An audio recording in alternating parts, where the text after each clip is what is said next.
Julie McAllister, and I own Julie McAllister Cakes, where I focus on hyper-realistic cakes. And today I'm going to show you guys how to make the cutest little mini pumpkin cakes. And you don't need any prior cake decorating experience or any specialty tools. So let's get started. Okay, so now I'm going to walk you through how to make a 3D pumpkin cake. So the first thing you're going to need is a miniature bundt pan. So basically this looks like a cupcake pan, and I've got one that makes these smaller size buntts. They're almost like cupcakes. It makes 8 of them, and then another pan that's a little bit larger and it has 6 of them. So what I'm going to do today is I'm going to make an assortment of these miniature pumpkin cakes in blue and green. So my bigger pumpkins are going to be green and my smaller pumpkins are going to be blue. And I'm going to set them up for my party tablescape. So the first thing you need to do after you bake these is you are going to level off the tops. So these bake up like cupcakes. So they pop out of the pan like this. And you can see on this larger one, I've already cut the top off. But all you need is a little paring knife. And I'm just going to keep rotating this around really gently until the top is all the way off. These tops make a fantastic snack, I'm just saying. You can also freeze them and keep them for a snack later. So cut this one off too. Again, just rotate it around really gently until you're all the way through. And then you can see how these fit together. So see, when I stand this on the side, it's gonna look like a pumpkin, essentially. And you can cut this down a little bit more. So if you want a shorter pumpkin and taller pumpkin, I like making them in different sizes. So today I'm just gonna show you how to make the bigger ones. So let me go ahead and level off the remaining top that I have. And I'm gonna show you just the big ones, just because I actually think these are easier to show the best way to get the buttercream on. The little ones can be kind of hard to see on camera. Okay, got my top there. Okay, so see, now I've got these 2 cut, and I just want to see how they look together. So I'm just gonna gently place them. And you're gonna be using these bundt ridges as your guide, so you do essentially want to line them up, but overall, I'm really happy with how this guy looks shape-wise. So you're gonna frost this like you would a traditional 2-layer cake. So first you just need to decide which you want your bottom and which you want to be your top. And if you have one that's a little larger, I recommend making that one your bottom, just because then you don't have to worry about it toppling over at all. I'll trim that just a tiny bit. Double check my size. Okay, I think he looks great. All right, so here I've got my bottom, and then just gonna take a teeny little bit of my green buttercream. And really all I'm doing here is just enough buttercream to where you cut into it. It's like a traditional layer cake, and you have buttercream between the layers. And then also this is acting as the glue between the top and the bottom. So this does not need to be fancy. And also don't worry about the edges, because we're gonna go around with a pretty heavy coat. This is just for your layers. Okay. So I've got that pushed together. So you can see here how I've got these ridges lined up, just like that. Okay, so next I am going to start covering the cake on my first layer of buttercream. So we're going to do this in a few different phases. So the first thing I'm going to do is I'm going to cover this whole thing in a thin layer of buttercream. That's essentially going to be our crumb coat. We're going to pop it in the fridge for about 10 minutes and then go over top of it with another and then another. So I'm going to do 3 rounds of chilled buttercream, smooth the whole thing, and then I'll show you how to carve out the ridges. All right, so let me do my base coat first. And you're really just gonna do a thin, even coat all the way around. And you really need one of these offset spatulas to kind of get the angle, especially because you're going underneath and then up over the sides. And you're gonna notice that you're basically painting over all your ridges when you're doing that, and that's okay because I'm gonna show you how we get the ridges back at the very end. It's a cool little trick. Okay. And again, this is your first scrub coat. You're gonna be doing multiple, so do not fret about anything being exact here.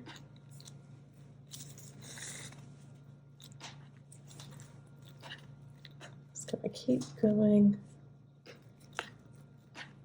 up and over until you make it all the way around.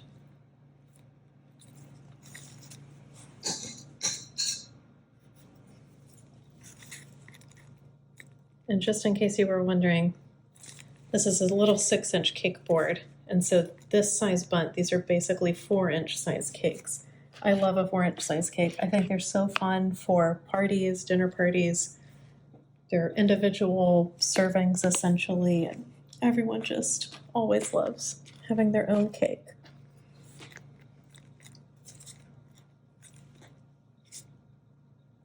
Okay, so you can see kind of roughly I've got my very first thin layer over top. I'm going to pop this in the fridge for 10 minutes and then take it back out and put on my next layer.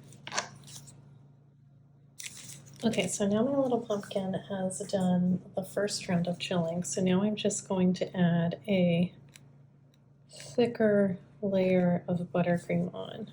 And this is where you want to really start trying to add a lot. The goal is to not be able to see any of the cake, but it's a pumpkin and pumpkins are not perfect and have spots, so it's also totally fine if you can see some cake through here.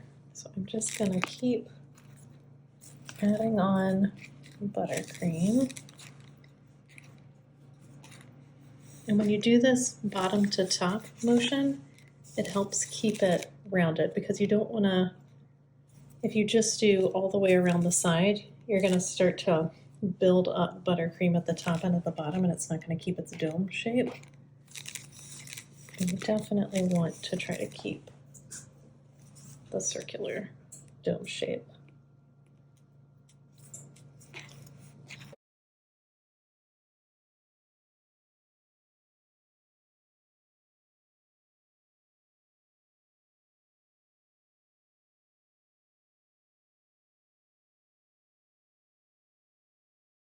And I want to try to smooth it out some, but the next time, the next round, the third round, is where I'm really going to smooth it out.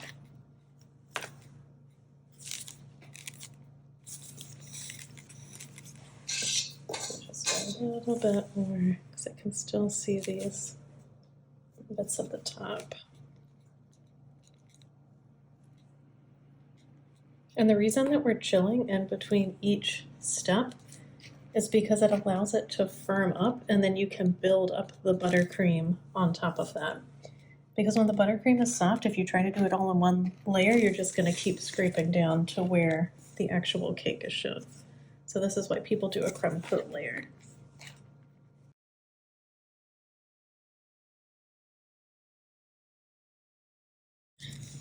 All right, so I'm gonna let this one chill for about 15 minutes just because it's a little thicker. And then take it out and we will do our third and final coat. Okay, so now this is nice and firm to the touch. So I'm just gonna do one more layer of buttercream all the way around. And I'm working quickly, so because my cake is cold, the buttercream will set up quickly. But if I leave it out for too long, it's going to start to soften up again.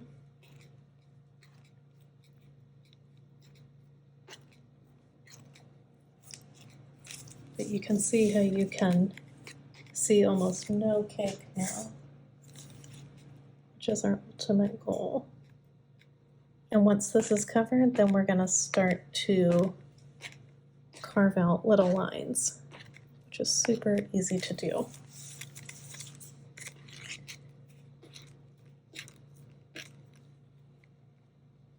Okay,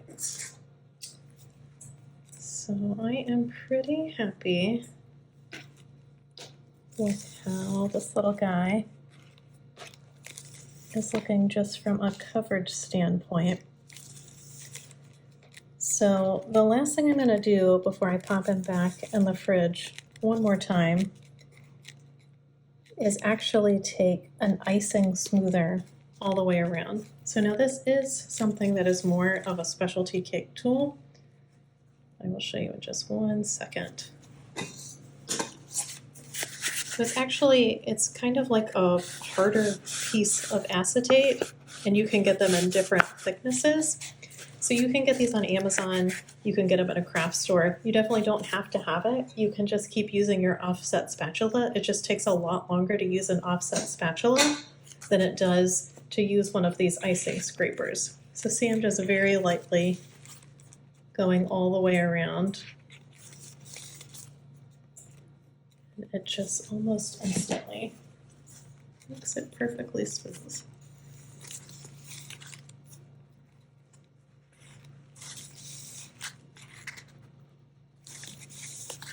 And again, it's totally fine if you end up seeing some cake through here, and don't worry too much about the top because we're going to pop a stem on here anyway.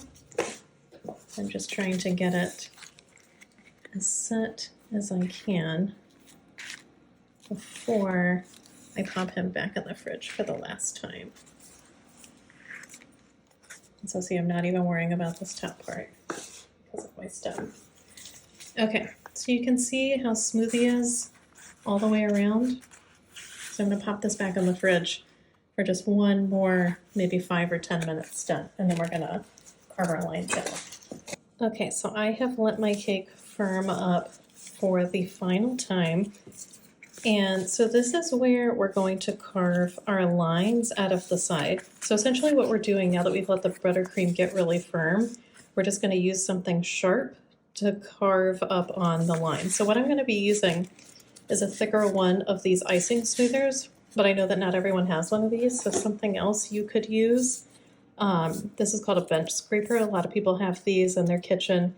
You could use the corner of this, and if nothing else, you could just use the tip of a paring knife. You don't want something super thin like a toothpick. You want something that's going to be kind of at an angle. And this like perfect 90-degree angle here is what I'm looking for. So using your best judgment, like I can see a tiny bit of cake showing through here, which means that this is one of the curves.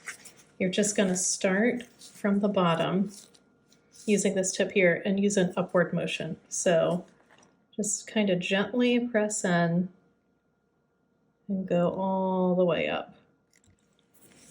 And do just a light line first so you can see if you like your marker. And then you can gently go back around a little deeper a second time to make a deeper line. So see, this is how it looks after I've used my icing smoother. And don't worry about these little pieces here because we're going to go through and smooth those out. All right, so now I'm going to do this all the way around my cake, and then I'll show you how to touch up any odds and ends at the end.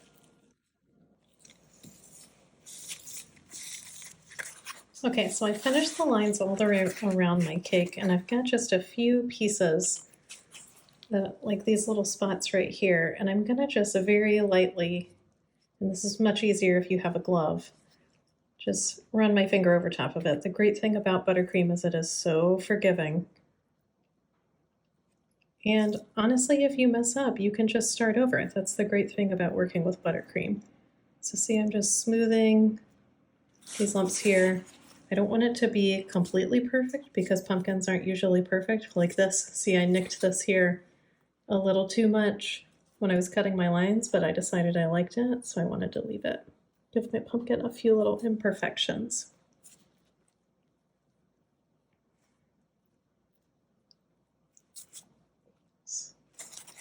Go around the sides and see that one there. All you have to do is just smooth it down. Just very gently, and they just kind of disappear. Okay, so I'm happy with how he looks. Next, I'm going to make my stem. So now I'm going to make a stem really quickly, and so for this, I am just using some pre-made fondant. I really recommend these little satin ice packets. They come pre-colored in just these little 4-ounce sizes. So if you're new with working in fondant and you've never colored fondant before, I highly recommend that. They come in basically every color. Otherwise, you can buy a big bulk set of fondant in white and just color it yourself. But if you're new with working in fondant, I definitely recommend this. So what I'm using is just some leftover fondant that I have from making some acorn toppers.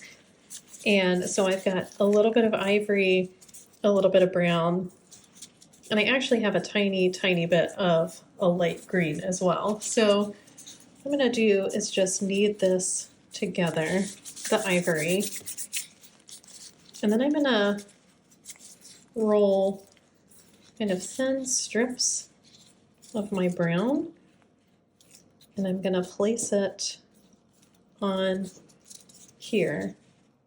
And I had a tiny bit of green too, just because pumpkin stems are not. So see, I'm folding it over, pull up, fold it over, pull up, fold it over, pull up, fold it over. So I do that a few times to kind of get some streaks in there. And then I'm just gonna try to blend it together from there. And I'm not gonna go all the way because stems are kind of streaky. And I actually might even add a little more of this green just to make it the color that I'm looking for. It's almost like they're almost like a tan with bits of brown included. So once you've still got your streaks, you're going to roll it out. And see, I'm not smoothing it out all the way. It's together, but I like the streaky pieces of it. So I'm flattening down the top part just against my counter. And this is going to be the base of the stem. This is going to be what you're pushing against the pumpkin. And I'm just pinching between my 2 fingers. So see, it almost looks like a witch's hat right now. And the thinner you can get this, the more realistic it's going to look when you put it on top. And then with the base of my thumb on the top, I'm just going to press in here until I can create, see, it's at a bit of an angle. And then I'm also just going to pinch there. And then here's where you can, there's no right or wrong way to do it. You can twist it different ways. It's still going to set up. So this is where I would come in with one of my little sugar tools, and this is obviously totally optional. If you don't have sugar tools, you don't have to go spend the money to do so, but I just love adding these little lines in here so it looks like a real piece of wood. And if you do this, just remember to make them uneven and make it kind of look like you're going with the grain of the stem and not completely uniform.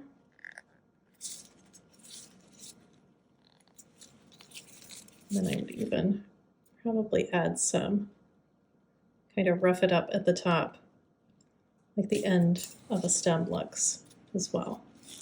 And so see when it sits on top of the pumpkin, it's going to look just like that. I'm going to set him to the side to set up for just a second while I get my cake ready. Okay, so I've got my little pumpkin cake ready to go. So last I'm just going to press my stem right on top. And see, because we made it really thin, it's just placing right in there, like it's perfectly attached to the pumpkin. I'm just gonna gently hold this up so you can see from the side. Look how cute he is. Oh my gosh, he's so cute. So I'm gonna put this with my blue pumpkins and then I'll be ready for my party. Okay, and here we go. Here's the final product. I just wanted to give you a little up close. Is he not the absolute cutest thing ever? I hope you had so much fun and I can't wait to see what you create.